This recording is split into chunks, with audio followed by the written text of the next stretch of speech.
Good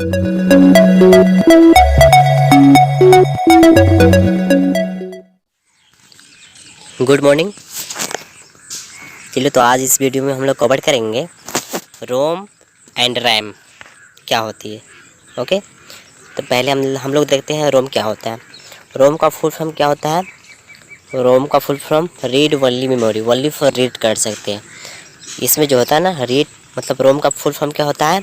read only memory होता है। इसका जो डाटा होता है केवल क्या पढ़ा जा सकता है, इसमें कोई नया डाटा ऐड नहीं किया जा सकता है, मतलब जोड़ा नहीं जा सकता है। और यह जो होती है नॉन वोलेटाइल मेमोरी होती है। ओके, ये कहती है। और ये प्राइमरी मेमोरी भी जिसे कहते हैं। अब इसे इंटरनल मेमोरी कहते हैं। मेमोरी जो पहले से जो मैन्युफैक्चरिंग जिस टाइम वो कंप्यूटर निर्माण हुआ, जिस टाइम वो कंप्यूटर को निर्माण किया गया, वो लैपटॉप हो या फिर टैबलेट या फिर आईफोन कहिए, जब उसको बनाया गया, मैन्युफैक्चरिंग किया गया, तो उसी टाइम रोम में ये डाटा को फिक्स कर दिया है कि जिस तरह से आप अपने मोबाइल को जैसे ही ऑन करते हो या फिर ऑफ़ करते हो, तो उससे पहले क्या पीपल जो होता है ना, हाथ मिलाते हुए आते हैं। तो पहले से क्या होता है, रोम में फिक्स कर दिया जाता है। और सैमसंग का जैसे इस तरह से देखिए, हाथ मिलाते हुए किस तरह से आ रहे हैं। अब देख लिए ना, अब देखिए आप क्या होता है, सैमसंग कैसे लिखते आ रहा है टुक टुक टुक टुक टुक टुक। तो इस तरह से जो कर रहा है ना, ये सब रोम में फिक्स कर दिया गया है, ताकि अपना कंपनी का क्या हो रहा है, प्रचार हो रहा है, ताकि कोई इसे एडिट ना कर पाए।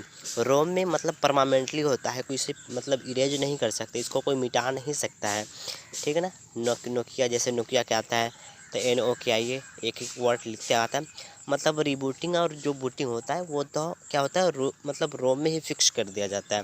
जैसे ही आप स्टार्ट करते हो लैपटॉप को, जैसे ही स्टार्ट करते हो तो रिबूटिंग होता है, फिर बूटिंग होता है, मतलब रिबूटिंग होने के बाद फिर से स्टार्ट हो जाता है ना, फिर ये स्टार्ट होता है। तो सब कहाँ है, वो सब रोम में फिक्स कर दिया गया है। उसको चेक करता है रिबूटिंग के जरिए। तो वो रिबूटिंग क्या करता है, वो रोम में फिक्स रहता है कि इस तरह से आपको करना है।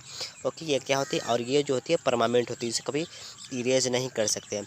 जैसे कि कोई भी मोबाइल हो, आईफोन, कोई भी टैबलेट्स मोबाइल में, जैसे आप प्ले स्टोर से कोई भी ऐप्स को, कोई भी एप्लीकेशंस को आप लोग डाउनलोड करते हैं, तो इंस्टॉल करते हैं। जैसे कि क्या हो गया, Facebook, Instagram, WhatsApp, Pixel Lab या कोई भी ऐप्स है, ETC कोई भी ऐप को आप जैसे ही डाउनलोड करते हैं तो वो सब रोम में चला जाता है। कहाँ जाता है, वो सब रोम में फिक्स हो जाता है। ओके, और जो भी वीडियो, ऑडियो, जो कोई भी डॉक्यूमेंट्स, कोई भी पीडीएफ फाइल को जैसे आप सेव करते हैं तो वो सब रोम में चला जाता है। ठीक है, तो रोम के लिए बस यही है। और फिर आगे हम लोग देखते हैं कि रैम क्या होती है। रैम क्या होती है, तो रैम का फुल फॉर्म क्या होता है, रैंडम एक्सेस मेमोरी। रैंडम का मतलब होता है, क्या होता है रैंडम, मतलब एक एक्सेस तुरंत, मतलब मेमोरी से प्राप्त कर सकते हैं, है ना। तो इसे मेन मेमोरी भी कहते हैं। प्राइमरी मेमोरी इसे मेन मेमोरी भी कहते हैं, और प्राथमिक मेमोरी जिसे भी कहते हैं। रैम में क्या होता है, CPU द्वारा वर्तमान में किए जा रहे हैं। जैसे कि वर्ड पे आप वर्क कर रहे हैं, वर्ड MS ऑफिस पे आप वर्क कर रहे हैं, तो कोई भी मतलब कि आप किसी चीज़ का फिगर बना रहे हैं, सपोज डेट मान लीजिए कि बत्तख का या फिर कोई भी डॉल का या फिर किसी भी हैंड, तो वर्तमान समय में जो वर्क कर रहे हैं, एप्लीकेशंस को आप रन कराते हैं, वो रैम में आगे ही रन होता है। वो तो डाटा आपका फिक्स है, मतलब स्टोरेज है ना, परमानेंट के लिए आपको रोम में फिक्स है। और जैसी कोई भी एप्लीकेशंस को, जैसे आप प्ले स्टोर से डाउनलोड किए हैं कोई भी एप्लीकेशंस को, तो वो रैम में आके ही स्टार्ट होता है। इसलिए कि रैम क्या होती है, फास्ट होती है, और जो रोम होती है वो स्लोली होती है, और CPU से तुरंत एक्सेस करके हमें रैम दे देता है। ओके, और एक बात है, फॉर एग्ज़ाम्पल हम इसको समझने के लिए हम एक एग्ज़ाम्पल लेते हैं। तो एग्ज़ाम्पल क्या है, मोबाइल हैंग कैसे करता है। तो मोबाइल जैसे ही आप अपने फ़ोन में जैसे ही आप 4 ऐप्स डाउनलोड किए, आपका मोबाइल का क्षमता है कि आप 4 ऐप्स से ज़्यादा आप डाउनलोड नहीं कर सकते हैं। जैसे ही आप प्ले स्टोर से 5वां ऐप्स एप्लीकेशंस को आप डाउनलोड करते हैं, तो वो एडजस्ट नहीं ले पाता है, मतलब बोलता है कि आपका जो फ़ोन मेमोरी है, फिर रैम जो है, मतलब पूरा भर चुका है। आप इसे किसी भी एक एप्लीकेशंस को आपको डिलीट करना पड़ेगा।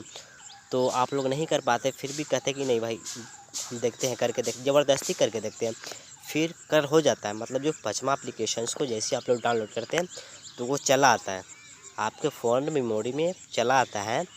ठीक है, लेकिन जो पहले से जो आप 4 एप्लीकेशंस को आप लोग डाउनलोड कर चुके हैं प्ले स्टोर से, तो चारों एप्लीकेशंस में से एक एप्लीकेशंस जो होता है ना वो रोम में जाना चाहता है, इसलिए कि पहले से तो वो रोम में फिक्स है। तो 4 एप्लीकेशंस में से एक एप्लीकेशन जो है ना वो जाना, मतलब आने जाने की जो प्रक्रिया होती है ना, जो आने जाने की प्रक्रिया होती है एक एप्लीकेशंस को, तो उसमें रोम में भेजना होगा, तभी 5वां ऐप आपके रोम रैम में चलेगा जिस पे आप वर्क करना चाहते हैं, है ना। बीच में जो आने जाने की रैम से रोम में जो आने जाने की जो प्रक्रिया होती है उसी बीच क्या होता है, हैंग होता है, इसलिए कि रैम बहुत कम है, स्पेस कम है आपका, तो वो 5 ऐप में डाउनलोड नहीं हो सकता है, तो हैंग इसी प्रकार से होता है, ठीक है ना।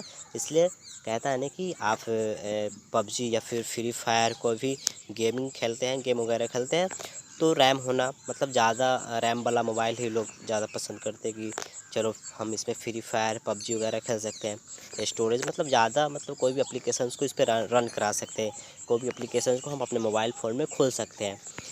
तो रैम तो यही है। और इसका डाटा कब तक रहता है, जब तक आप मोबाइल को, लैपटॉप को, कोई भी स्मार्टफोन को जब तक आप ऑन रखते हैं रैम में, कोई भी एप्लीकेशंस को आप खोले हुए रहते हैं। जैसे कि आप सपोज डेट मान लें कि वर्ड पे आप काम कर रहे हैं, कोई भी किसी भी चीज़ का आप पिक्चर बना रहे हैं, तो पिक्चर आप सेव कर देंगे तो चला जाएगा वो रोम में। अदरवाइज़ आप अगर सेव नहीं करते, लाइट कटेगी Subscribe now या फिर and press the battery bell ख़त्म हो icon. गई, Never miss an आपने update. पावर सप्लाई, मतलब अनइंटरप्टेड पावर सप्लाई जो बैटरी बैकअप होता है वो आपके लैपटॉप या फ़ोन में नहीं है, लाइन चली गई, जो भी डाटा था वो इरेज हो जाएगा, तो इसलिए हो जाएगा, इसलिए ख़त्म हो जाएगा, इसलिए कि वो रैम में आकर कार्य करता है।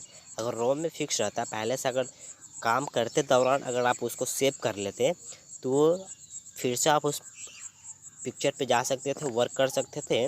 लेकिन जैसे ही आप रैम में आप कोई भी एप्लीकेशन को वर्ड पे आप काम कर रहे थे, तो जैसे ही लाइन कटी, वो भी जितना भी आप बना चुके थे फिगर सब कट गया, मतलब चला गया, इरेज हो गया, हट गया।